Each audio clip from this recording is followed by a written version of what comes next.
we're a country of over 200 million people. We don't have enough specialists. Access to specialists is Very scarce. So there's the issue of demand and supply. So what then happens is it's extremely expensive. Yes, and so inaccessible. Inaccessible. So the average person cannot afford it. I was talking to one of the moms, and she was talking about how she was paying 25,000 naira for physiotherapy because her child has for every 1 hour session, and this is an average Nigerian who is probably earning maybe minimum wage, and they are having to squeeze out this money to pay for therapy. So there are a lot of gaps. Talk To was basically inspired by my nephew. He's autistic, mild to moderate autistic. At some point, the school said they didn't want him in the school anymore. He said he was distracting the other students, he's hyperactive, yada yada yada and all that. It was then moved to a special needs school, but then the special needs school basically took different children with different disabilities, clumped everybody together. Some centers don't seem to really know what they're doing. It's a good thing now that there's social media. Yes. A lot of moms are talking. I am currently actively working on a tech startup that focuses on education for special needs children.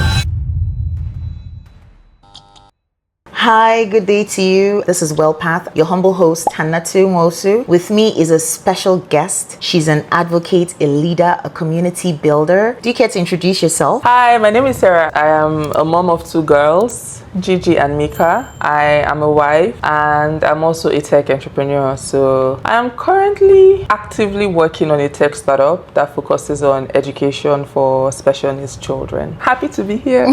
Thank you for being here. We really appreciate this. Today we're going to be asking you a few questions centered around the business you've built, the community that you've built. Can you tell us what was the inspiration behind creating Talk To? This is one of the most common questions I get asked a lot. Talk To was basically inspired by my nephew. My nephew is going to be 16 this year. He's autistic, mild to moderate autistic. My sister found out quite early that I was autistic, but unfortunately she lives in a really small place, Bayelsa State. Very small population, very few specialists. There was really the struggle with trying to find qualified people who knew what they were doing. I remember when he was a lot younger, he was in a regular school and he had a companion who used to follow him to school. At some point, the school said they didn't want him in the school anymore. He said he was distracting the other students, he's hyperactive, yada yada yada and all that. It was then moved to a special needs school. Taking him to that special needs school, that was the only place I would accept him at the time. For a child who is mild to moderate autistic, personalization around his education, therapy, behavioral intervention, all those are things that would have been done for him with a very tailored program that would have helped him to see like a lot of results and made a lot of progress. But then the special needs school basically took different children with different disabilities, clumped everybody together. There was no structure in terms of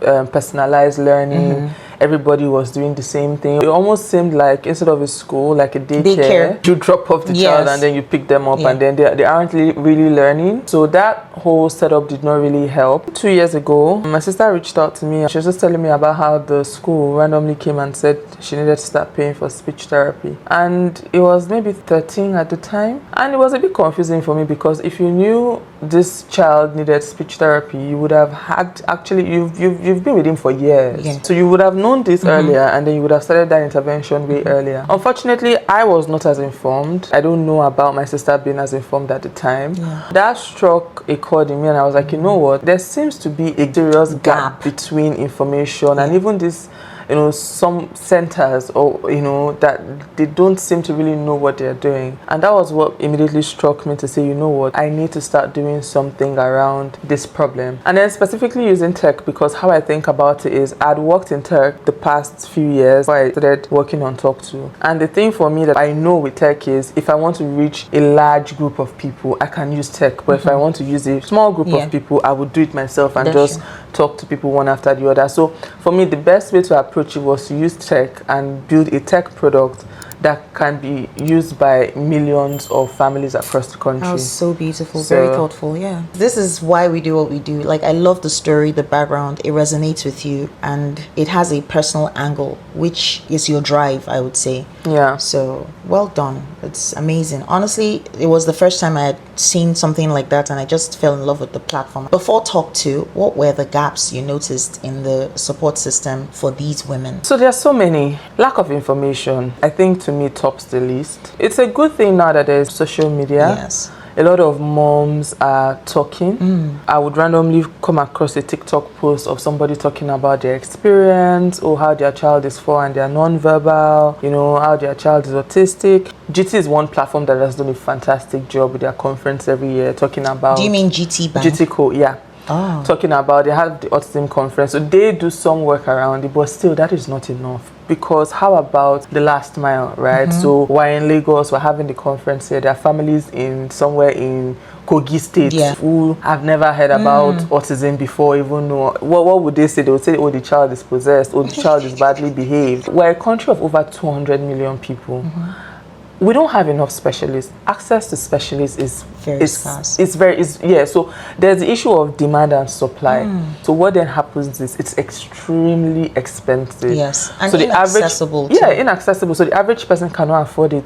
It wouldn't make sense for somebody in Ogun State to come all the way to Lagos State for their child to have 1 hour of speech therapy in a week. They are doing that commute every week because they need intervention, right? These things are things that should be accessible to them regardless of where they are.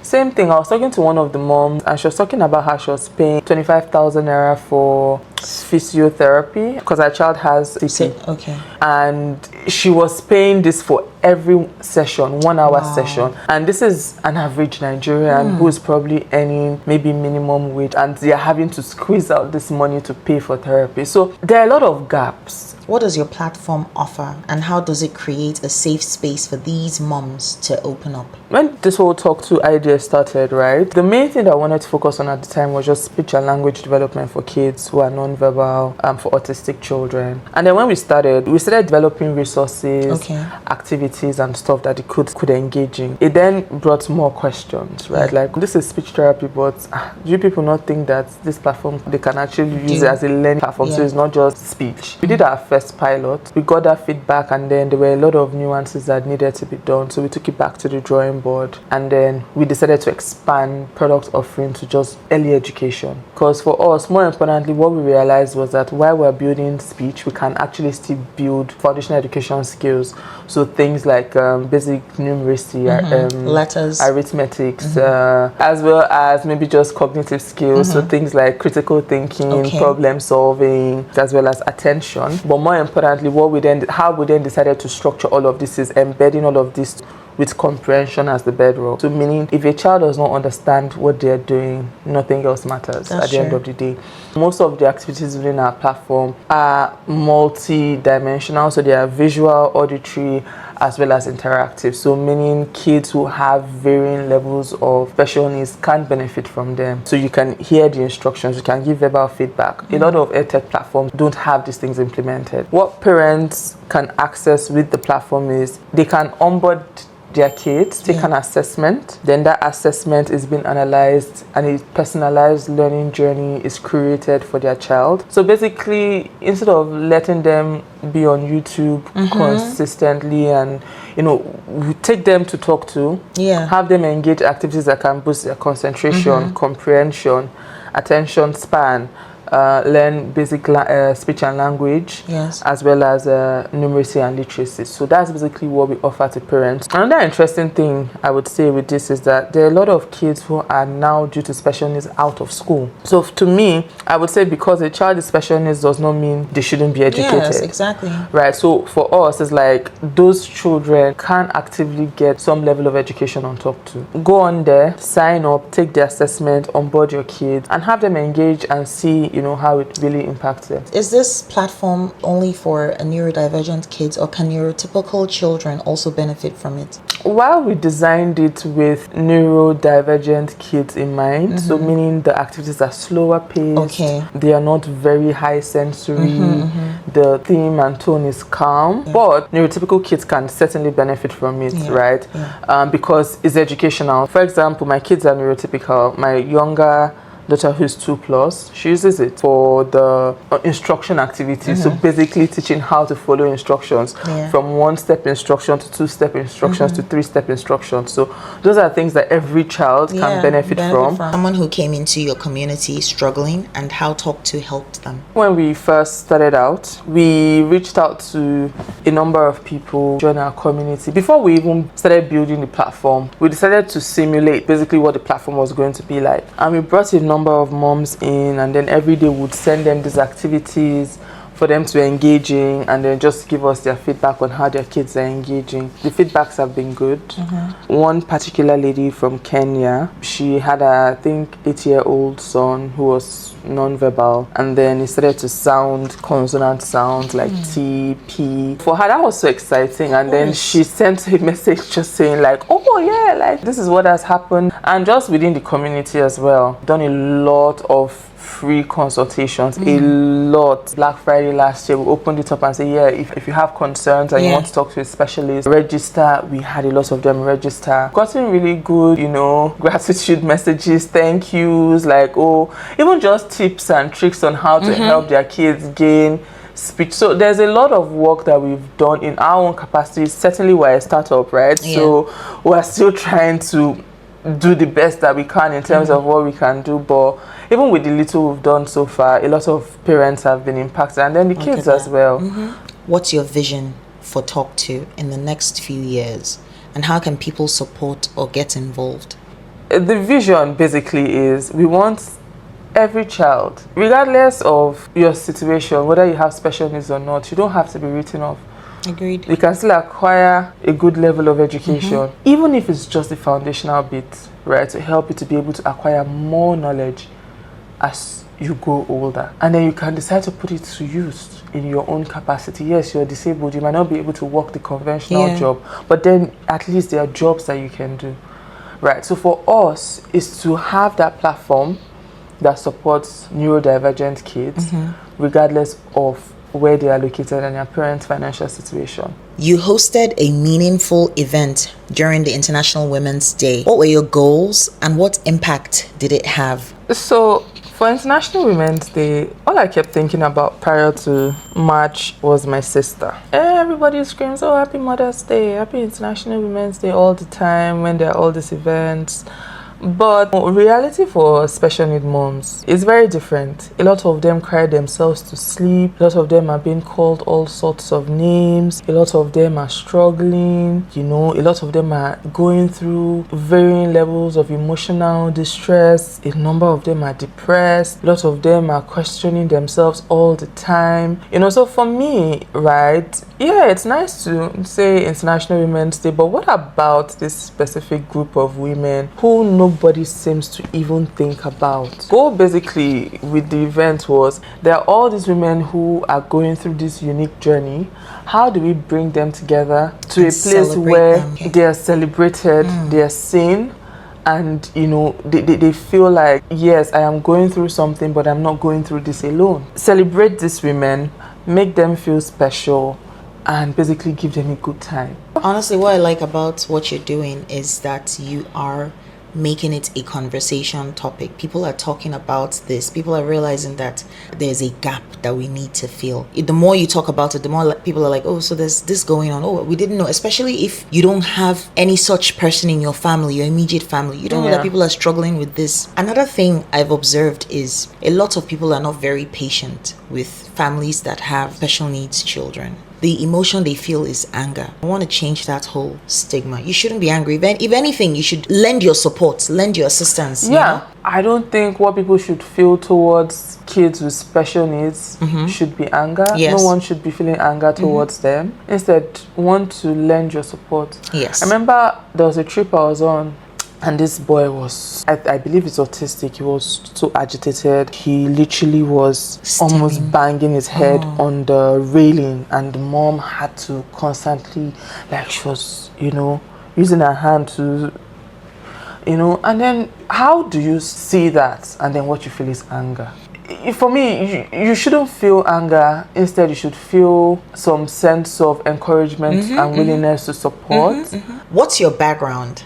10 years ago, did you know this is what you'd be doing now?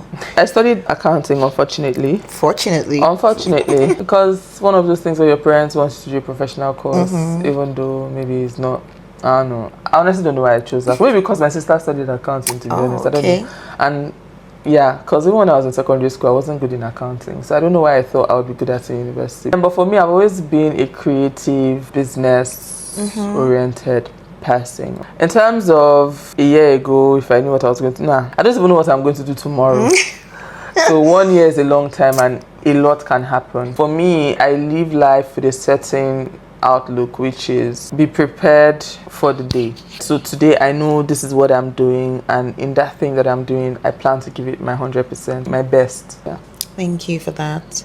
And now the final question. If you could say one thing to every mom raising a child with special needs today, what would it be? I think my sister would have been the best person to answer this. She would maybe say, you're not alone. You would always find people who can understand you, who can support you. It is very important to look for those people really early. Some find that in their family.